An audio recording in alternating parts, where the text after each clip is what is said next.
as you guys scale, I may be jumping ahead in the conversation here a little bit, but I'm just curious, if you think about this product in the United States, I imagine it's hard enough to build out in the United States, just on a state by state basis. And I don't know if it goes down to county by county, but there's just so much data and content that you guys have to provide in context. Do you guys ever see going international, or is it like, hey, we got to stick to US for the foreseeable future? I think we'll stick to US for foreseeable future. But the great thing about this technology is it could very easily scale to Canada or anywhere in Europe. The tricky bit is finding the right specialists. We call ourselves like recovering consultants that can help with the content. And so that would be the hard part.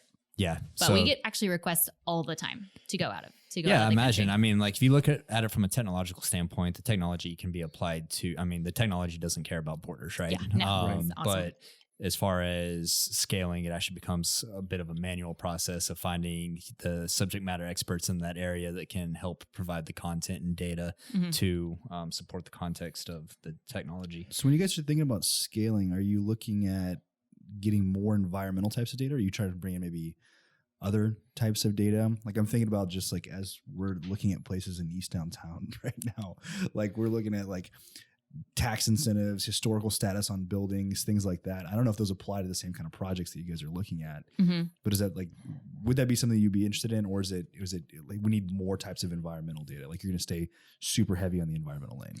Yeah. At this point in time, we're staying super heavy on the environmental piece because oftentimes when we start diving into like title or zoning, there's other groups that do that well. Okay. Right. And so we really feel like the environmental is the whole in the market. And that's what we're going to stick with and do it really, really well. Because once you start getting into other types of land development, like I said, there's groups that do that well, and we don't want to reinvent that wheel. Yeah, absolutely.